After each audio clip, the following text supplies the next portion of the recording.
Hello दोस्तों, good morning. कैसे हैं आप लोग। आज आपके डेली वाइज प्लान जो कंसिस्टेंट स्टडी का एसएससी का जो एग्ज़ाम है उसको लेकर के आज आपका डे 10 है और आज टुडे इज 29 मार्च, वेडनेसडे का दिन आपको। तो आपको इस प्लान में आपको बात किया जाता है कि आपको कंसिस्टेंट होकर के मिनिमम 8 घंटे आपको पढ़ना ही है एसएससी। जैसे अपकमिंग एग्ज़ाम जो भी एसएससी, सीजीएल, सीएचएसएल और एमटीएस जो 2023 का जो एग्ज़ाम लगने वाला है आपका, तो तकरीबन 2022 का जो एसएससी एमटीएस का वैकेंसी है, सीजीएल, सीएचएसएल और एमटीएस से तकरीबन 50,000 प्लस वैकेंसी है। तो इसको ध्यान में रख के आपको अच्छे से कंसिस्टेंट होकर तैयारी करना। और आपको टारगेटेड पोस्ट जो है इनकम टैक्स इंस्पेक्टर का, इसी को टारगेट करके आपको एग्ज़ाम को देना है। और आप अच्छे से अगर 6 महीने तैयारी करते हैं तो ये पोस्ट आपको 100% मिल जाएगी। बाकी सीजीएल, सीएचएसएल और एमटीएस का अलग अलग सिलेबस नहीं, सेम सिलेबस है। तो अगर आप कोई भी एग्ज़ाम देते हैं तो सबसे पहले आपको syllabus, previous year question paper, ये सब आपको देखना रहता है। तो उसी के रिगार्डिंग आपको पर डे टास्क दिया जाता है ताकि आपका सिलेबस जो है, अगर आपका जून जुलाई में एग्ज़ाम होता है, जुलाई अगस्त जो भी सीजीएल सीएचएसएल 2023 का एग्ज़ाम जो लगा हुआ है, तो आपको 2 से 3 महीने में आपका सिलेबस भी कंप्लीट हो जाए, सिलेबस प्लस पीवाईक्यू और प्लस आपका टोटल रिवीजन हो जाए और मॉक टेस्ट भी कंप्लीट हो जाए ताकि आप अच्छी रणनीति बना करके अच्छे से एग्ज़ाम अपना दे सकें।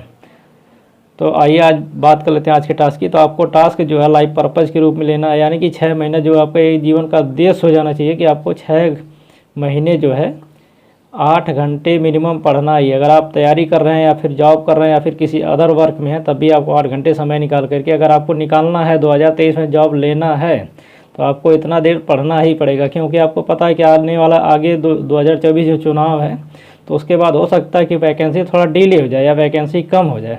तो ये आपके लिए एक सुनहरा मौका है, एसएससी एस्पायरेंट के लिए एक सुनहरा मौका कि ज़्यादा से ज़्यादा जो वैकेंसी आज साल भर से देखने को मिल रही है, लगातार जो भी SSC back to back exam करवा रहा, डेट दे रहा, रिजल्ट दे रहा जिस हिसाब से, तो हो सकता है कि 2024 के चुनाव के बाद हो सकता है कुछ डिले भी कर दे। तो ये आपके लिए सुनहरा मौका कि आप इसको अच्छा से इसका लाभ उठाएं और एक पोस्ट आप हासिल कर लें। तो बात करते हैं आज के टॉपिक की। तो टेक्स्ट बुक में आपको, अगर आपने परचेज़ किया तो ठीक, नहीं किया तो अभी से आप परचेज़ कर लीजिए। और टेक्स्ट बुक में आपको जा करके सीजीएल का जो है, एसएससी सीजीएल का टेस्ट एनरोल कर लेना है। इसमें आपको पीवाईक्यू जो है प्रीलिम्स का सेक्शन में जाके आपको टेस्ट 8वां जो है, यानी कि 8वां नंबर जो टेस्ट है वो 2 दिसंबर 2022 शिफ्ट 3 वाला जो है, उसको टेस्ट को ओपन करना है और उसको स्टार्ट करना है। ठीक, आपको लैंग्वेज चूज़ कर लेनी, हिंदी या इंग्लिश जो भी आपका लैंग्वेज होगा उसमें आपको चूज़ कर लेना और तुरंत के तुरंत टेस्ट को सबमिट कर देना। सबमिट करने के बाद 1 बाय 1 क्वेश्चन जो है आपको अटेम्प्ट करना है। और अटेम्प्ट करने के बाद आपको जो टेक्स्ट बुक में दिया हुआ सॉल्यूशन उससे मैच करना है आपको। और मैच करने के बाद अगर आपका क्वेश्चन गलत हो जाता है तो आप अपने नोट्स में उसको नोट कर लेंगे। उतना ही कंटेंट नोट करें, ज़्यादा मैक्सिमम नहीं, बस उतना कंटेंट नोट करें जो आपको पता ना हो। ज़्यादा कंटेंट नोट करने की ज़रूरत नहीं, नोट्स में भरमार लगाने की ज़रूरत नहीं है आपको, ठीक है ना। उसको आपको बुक नहीं बनाना, बस आपको एक शॉर्ट नोट की तरह बनाना है ताकि रिवीजन करने में आसानी हो जाए। और यहाँ से आपको फ़ायदा क्या, देखिए कि आपको 25 मैथ, 25 जीएस क्वेश्चन, 25 रीजनिंग के क्वेश्चन, 25 इंग्लिश के क्वेश्चन जो कि प्रीवियस ईयर क्वेश्चन आते हैं वो आपका यहाँ से कवर हो जाएगा। टेक्स्ट बुक का जो टेस्ट सीरीज है प्रीवियस ईयर का। और यहाँ से एक फ़ायदा आपको है कि आप पर डे जो है पूरे सिलेबस से गुजर सकते हैं, कंप्लीट सिलेबस से। और आपका पीवाईक्यू पर डे एक पेपर हो जा रहा है, तो अलग से भी आपको कोई एफर्ट लगाने की ज़रूरत नहीं। अभी तक आपका देखिए यहाँ पे 8वां आज है तो 7 हो गया पीवाईक्यू और एक आपको मॉक हुआ था, 8 हो गया, ठीक है। 8 में अगर 100 का गुना किया जाए तो अभी तक 800 क्वेश्चन आपका तैयार हो गया है। तो इस तरह से इसका फ़ायदा है, अगर आप इसको करेंगे तो आपको एग्ज़ाम में इसका फ़ायदा ज़रूर देखने को मिलेगा। बाकी बात कर लेते हैं मैथ के टॉपिक की। तो आपको जितना भी टॉपिक अभी तक आपने पढ़ा उसको रिवाइज़ करना है।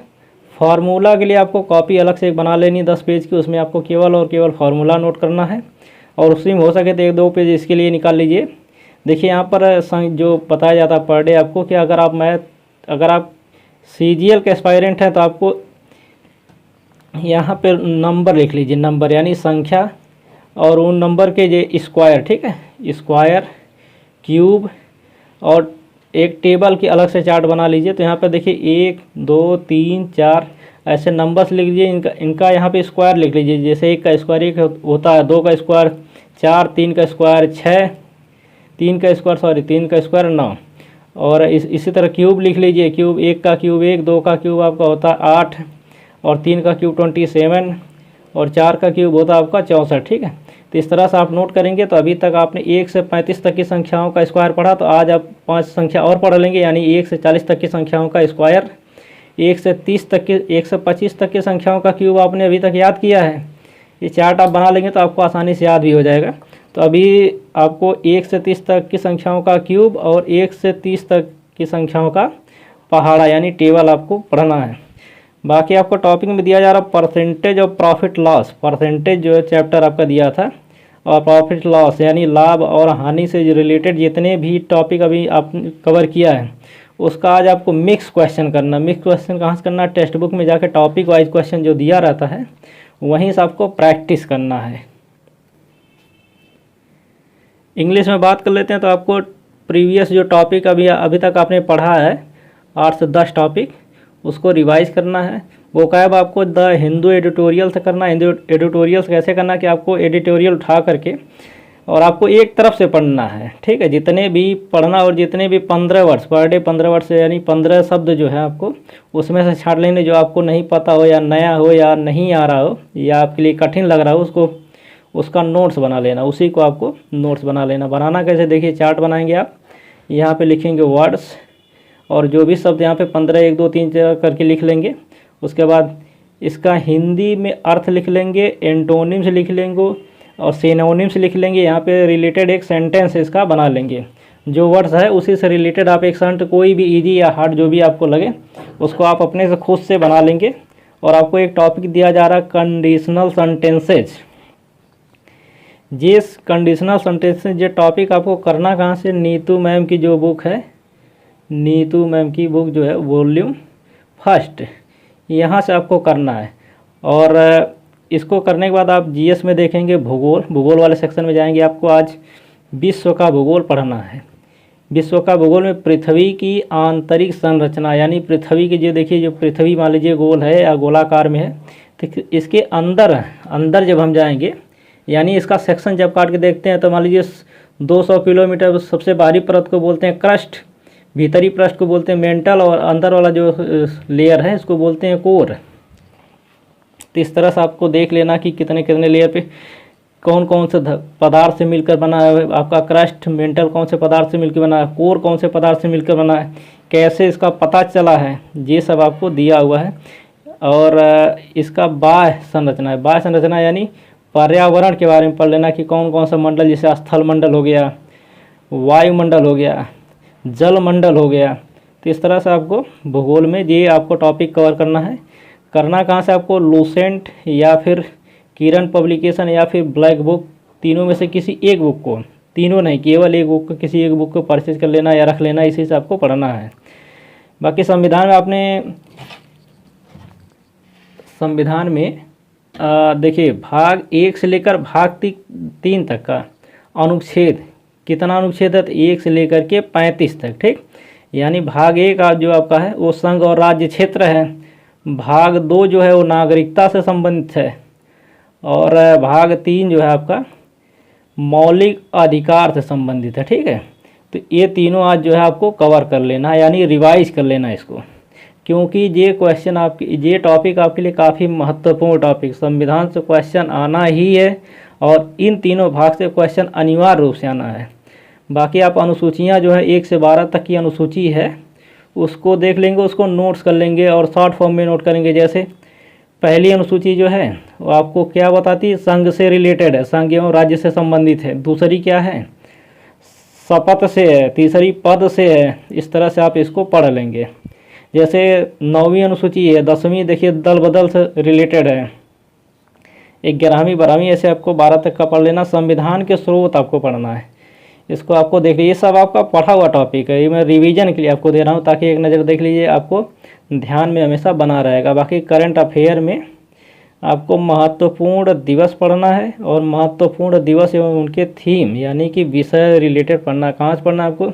ये पढ़ना आपको स्पीडी की बुक से, जो कि इस एसएससी के लिए सफिशियंट बुक है, और हर एक कंटेंट इसको आपको कंपाइल करके इसी में दे दिया जाता है, तो अलग से आपको कुछ करने की जरूरत नहीं, बस इसी से यहाँ से आप पढ़ लेंगे। अभी पीछे मैं आपको क्वेश्चन दे रखा था, आपसे पूछ रखा था कि बिहार का शोक किस नदी को जाना जाता है या किस नदी को बोला जाता है, तो ये है कोसी नदी को। कोसी नदी को जो है बिहार के शोक के नाम से जाना जाता है।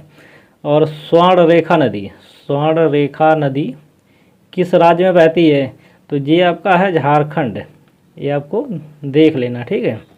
और भारत में वनों के प्रकार जो बोला था मैं आपको देखने के लिए, तो ये होता है 5 वन, ठीक है। इसको आप देख लेंगे कौन कौन सा वन पाया जाता है। और आपको जो वायुमंडल देखना है, पृथ्वी का जो वायु संरचना है, यहाँ पे आपको पता है कि वायु संरचना पर 3 भाग जल और 1 भाग स्थल पाया जाता है। तो 3 भाग जल में आपको जो स्थल यानी कि देखिए ये संरचना जो मान लीजिए है यहाँ पे, तो यहाँ पे आपका जो विषुवत रेखा माना जाता है, काल्पनिक रेखा विषुवत रेखा है, यहाँ पे 23.5 डिग्री उत्तरी गोलार्ध, जो उत्तरी गोलार्ध है इसमें 23.5 डिग्री पर कर्क रेखा है 66.5 डिग्री, और 0 डिग्री जो उत्तरी ध्रुव जो है, उत्तरी ध्रुव। तो आपको पता होना चाहिए कि स्थल से उत्तरी ध्रुव और दक्षिणी ध्रुव आपका एकदम ठंडा प्रदेश है एकदम से, तो स्थल से ध्रुवों की ओर बहने वाली जो धाराएं हैं यानी जल जो है, ये गर्म धारा, यानी कि जो पृथ्वी ये हीट हो जाती है, पानी कम हीट होता है, तो यहाँ से जो धाराएं बहती हैं वो गर्म धाराएं, और जो ध्रुवों से स्थलों की ओर बहती हैं धाराएं, ये बोला जाता है इसको ठंडी धाराएं, ठीक है। तो जहाँ ठंडी धाराएं और गर्म धाराएं जहाँ पे मिलती है, वहाँ पे आपको पता होना चाहिए कि वहाँ पे जो मछलियों का उत्पादन बहुत ज़्यादा मात्रा में होता है। तो इसको आपको पता करना कि ये जो स्थल है ये कहाँ पे पाया जाता है, या स्थल का नाम क्या है। और दूसरी चीज़ आपको पता होना चाहिए कि पर्यावरण में जैसे मान लीजिए हीट है, मौसम गर्म है, आजकल आंधी तूफान बहुत ज़्यादा आ रहा आप देख रहे होंगे, या फिर आने वाले समय में अप्रैल या मई के महीने में आंधी तूफान धुआंधार तरीके से आता है एकदम से। तो क्यों आता है, उसका रीज़न क्या है, तो रीज़न ये है कि देखिए जब मौसम गर्म होता है ना, तो पृथ्वी के ऊपर जो हवा की लेयर है तो वो गर्म होकर के ऊपर उठ जाती है, और जैसे जैसे धीरे धीरे सुबह से शाम तक जैसे सूर्य का टेम्परेचर मिलता है उसको, गर्म होकर के हवा जब ऊपर उठती है पर्यावरण, तो नीचे का जो जगह है ये धीरे धीरे हवा से थोड़ा खाली हो जाता है। तो जो ठंडी हवा आती है तो एकाएक जब झोंके से आती है तो बहुत तेज़ झोंके से आती है, तो इसकी वजह से यहाँ पे जो है आंधी का रुख अपना लेती है, आंधी या बहुत तेज़ तूफान की तरह रुख अपना लेती है। जितनी तेज़ से आएगी, जितना धीरे धीरे खाली हो जाएगा, जितना ज़्यादा खाली होगा उतना ज़्यादा तेज़ी से हवा इस गैप को फिल करने की कोशिश करेगी। तो इस तरह से आपको पढ़ लेना कि मतलब ये थोड़ा सा कॉन्सेप्ट आपको मैं बताया हूँ कि ये आंधी तूफान आने का रीज़न क्या होता है। आपने 2 चैप्टर पढ़ा होगा पीछे, ध्वनि और एक प्रकाश, इससे रिलेटेड थोड़ा सा बात कर लेते हैं। आपने पढ़ा होगा इसको, थोड़ा सा आपको ध्यान में आ जाएगा। देखिए जैसे ध्वनि है, ध्वनि और प्रकाश का कॉन्सेप्ट लगभग एक ही जैसा है, बशर्ते कि ध्वनि जो है ये हमेशा माध्यम में चलती है, ठीक है। माध्यम मतलब ठोस, द्रव या गैस, यानी कि इसको माध्यम की ज़रूरत होती है। और प्रकाश जो बिना माध्यम के भी चल सकता है या माध्यम में भी चल सकता है, यानी निर्वात में भी चल सकता है, यानी जहाँ पे हवा ना मौजूद हो वहाँ पे भी चल सकता है। यानी कि आपको पता होना कि पृथ्वी के लगभग 600 किलोमीटर के ऊपर वायुमंडल धीरे धीरे ख़त्म होने लगता है, तो उसके बाद वहाँ पे निर्वात आ जाता है, यानी कि कुछ भी मौजूद नहीं है, खाली खाली है बिल्कुल एकदम से। फिर भी वहाँ पे प्रकाश आता है, क्यों? क्योंकि सूर्य तो बहुत दूरी पर है, 15 करोड़ किलोमीटर जो सूर्य यहाँ पे है, तो यहाँ पे बीच का जो गैप है तो खाली निर्वात, फिर भी सनलाइट आता है। आपको पता होना चाहिए कि सूर्य से जो प्रकाश है वो पृथ्वी पर कितने देरी में पहुँचता है या कितने समय में पहुँचता है, ये तो आपका देख लेना है। बाकी ये आपको पता होना चाहिए कि ये जब माध्यम में चलता है तो मान लीजिए ये आपका कोई भी एक ऑब्जेक्ट है, यानी दीवार है या फिर कोई और ऑब्जेक्ट है, तो यहाँ से मान लीजिए ध्वनि आई या फिर प्रकाश आया तो इसको बोलते हैं आपतित। अगर प्रकाश के संदर्भ में बात किया जाए तो आपतित किरण हो जाएगा। और यहाँ पे जब यहाँ से टकराव लेगा तो ये जितने एंगल से, मान लीजिए ये आपका एक काल्पनिक रेखा बना लेते हैं, यहाँ से आई है और यहाँ से निकल गई, तो जितने मतलब जितने एंगल से आई थी उतने एंगल से ये मुड़ जाएगी, सेम एंगल से वो मुड़ जाती है। तो इसको बोलती है आपतित, इसको बोलते हैं परावर्तित, ठीक है, परावर्तित किरण। और इसको बोलते हैं अभिलंब, अभिलंब। और ये आपका हो गया एक लेयर, लेयर की तरह हो गया, मतलब एक। तो यहाँ पे देखिए आपतित किरण, परावर्तित किरण, अभिलंब एक ही पृष्ठ पर पाया जाता है, ठीक। और दूसरी चीज़, जैसे मान लीजिए कि अगर आपका किरण आ रही है, प्रकाश आ रहा है, तो जब भी वह, जैसे मान लीजिए सघन है, यानी कि वायुमंडल में सघनता बहुत ज़्यादा है, धूल कण बहुत ज़्यादा है, तो यहाँ पे जो है जो आपका अभिलंब है, इससे सघनता में जो है नज़दीक इसके जो है इस जो काल्पनिक रेखा है अभिलंब पूरे जा रही है, तो इसके नज़दीक आ जाएगी, ठीक है। और यहाँ पे अगर मान लीजिए विरल माध्यम है, विरल माध्यम है, तो यहाँ पे ये दूर जाएगी। कहने का मतलब ये होता है कि जब प्रकाश जो है जब यहाँ पे एंट्री करता है, तो अगर सघनता है, मान लीजिए कि आप ही हैं, अगर आप किसी पार्टी में गए, किसी अनजान जगह पार्टी में अगर आप गए हैं, तो वहाँ पे अगर आपके 2-4 परिचित मिल जाएंगे तो आप तुरंत उनके पास चले जाएंगे, यानी कि सघनता आपकी बढ़ जाएगी। यहाँ पे सघनता में ये अभिलंब के साथ में आ जाता है। अगर विरल है, अगर मान लीजिए वहाँ पे सभी अनजान है, तो आप थोड़ा दूर दूर रहेंगे, तो यहाँ पे दूरी बन जाती है, तो विरल माध्यम में जो है ये दूर बन जाता है।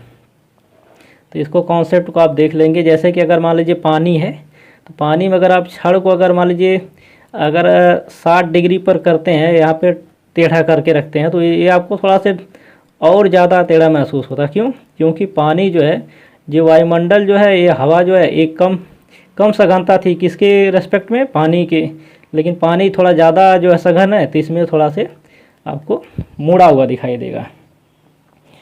तो आज की क्लास यहीं पे बंद करते हैं। बाकी आप टास्क को अच्छे से करें, और 2 महीने आपका समय लगभग बचा है, तो इसको आपको अच्छे से यूटिलाइज़ करना। PYQ आपका हो ही जा रहा है टेक्स्ट बुक से, और सिलेबस आपका पूरा कंप्लीट हो जाएगा, इसका टेंशन मत लीजिए। सिलेबस आपका पूरा कंप्लीट होगा, बशर्ते कि आपको जो टारगेट दिया जा रहा है इसको आपको per day daily wise complete करना ही है। मॉक आपको सैटरडे को देना है, तो आपको ध्यान रखना है सैटरडे को 5 बजे के बाद मॉक होगा। तो आप अच्छे से इसके लिए थोड़ा से देख के टारगेट बना के तैयारी कीजिए, ताकि ज़्यादा से ज़्यादा मार्क्स हो। और आपको टेलीग्राम चैनल पर इसको अपडेट भी करना है। अपडेट कहाँ पे करना है, देखिए SARK सार्क IS के नाम से आपका टेलीग्राम चैनल है, जिसका लिंक आपको डिस्क्रिप्शन में दे दिया जाएगा, तो वहाँ पे आपको अपडेट करना है। और एक चैनल ग्रुप के लिए बना है, SSC के लिए ग्रुप जो डिस्कशन है उसके लिए, उसका भी चैनल का लिंक आपको डिस्क्रिप्शन में दे दिया जाएगा, तो वहाँ पे आप जाके अपडेट कर देंगे। बाकी तैयारी आप अच्छे से करिए। और देखिए जैसे यहाँ पे मॉक आपका हो जा रहा है, फिर सिलेबस हो रहा है, रिवीजन जो है बीच बीच में मैं आपको टॉपिक इसी में जोड़ते जाऊँगा, ताकि आपका रिवीजन कम से कम 3 बार हर एक कंटेंट का हो जाए। बाकी GS का जो है थोड़ा सा इसको आप लग के पढ़ेंगे तो ज़्यादा बढ़िया रहेगा। तो लग के पढ़ने का मतलब ये है कि इसको रटना नहीं है, केवल आपको पढ़ना है, PYQ इससे रिलेटेड कर लेना है बस। 2 से 3 बार रीडिंग मारेंगे तो आपको ये ऑटोमेटिक जो है याद हो जाएगा। जब आपको क्वेश्चन पेपर देंगे ना, तो उसमें ऑब्जेक्टिव रहता है, तो आंसर तो आपको 4 विकल्प के रूप में सामने ही रहेगा। तो अगर आप 2 से 3 बार रीडिंग मारे रहेंगे, तो आप जब ऑप्शन देखेंगे तो ऑप्शन से आपको एक हिट कर देंगे, आपको पता चल जाएगा हाँ कौन सा ऑप्शन सही हो सकता है। बाकी भारतीय संविधान के स्रोत में आपको पता होना चाहिए कि जो संविधान का स्रोत है उससे रिलेटेड मैं बात कर लेता हूँ आपसे। देखिए इंग्लैंड जो है, आपको पता होना चाहिए कि भारत जो आज़ाद हुआ तो इंग्लैंड के निवासियों से ही आज़ाद हुआ था उस समय। तो इंग्लैंड में संसदीय व्यवस्था है, संसदीय व्यवस्था। तो वहाँ से जो स्रोत, भारत के स्रोत ज़्यादातर यहीं से लिए गए हैं। बाकी आपको पता होना चाहिए कि रूस में जो क्रांति हुई थी तो वो न्याय के लिए हुई थी, न्याय के लिए, ठीक ना, न्याय। और आपको यहाँ पर देखिए क्या नाम, न्याय और गणतंत्रता के लिए हुई थी। और जो फ्रांस की क्रांति हुई थी तो यहाँ पे स्वतंत्रता, समानता, बंधुता, इसके लिए क्रांति हुई थी। आपको क्रांतियों के बारे में थोड़ा सा रीड कर लेना। रूस की क्रांति के सबसे जिम्मेदार आदमी जो हैं, यहाँ पे जो स्थिति थी उसको मतलब सुधारने का काम किए थे, आपको पता होना चाहिए कार्ल मार्क्स, जो कि विश्व के सबसे बड़े समाज सुधारक के रूप में जाने जाते हैं, क्रांतिकारी। ये जो है क्रांतिकारी के रूप में जाने जाते हैं। तो इनके बारे में थोड़ा सा पढ़ेंगे तो आपको रूस का रूस की जो है क्रांति के बारे में आपको पता चलेगा। यहाँ से आपको पता चल जाएगा कि यहाँ पे जो भारत का स्रोत है ये यहाँ से क्या क्या लिया गया था। कनाडा हमेशा आपको एक मजबूत राष्ट्र के बारे में बात करता है। और जर्मन में आपको पता है कि हिटलर का शासन था, तो वहाँ पे ज़्यादातर अधिकारों का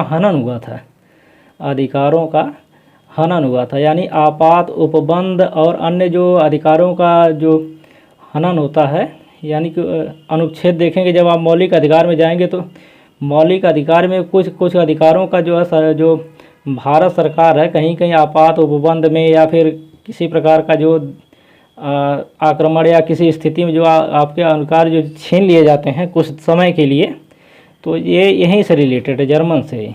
तो इसको मैं आपको एक चार्ट के रूप में कल प्रोवाइड कर दूंगा, आप देख लेंगे कि कैसे कैसे कहाँ से कौन कौन सा स्रोत है। तो थोड़ा सा आपको इस कॉन्सेप्ट से आपको थोड़ा सा पढ़ने में उसको आसानी हो जाएगी, रीड करने में आसानी हो जाएगी और आपको याद रहेगा। ठीक है, तो इसी के साथ आज की क्लास बंद करते हैं। Thank you.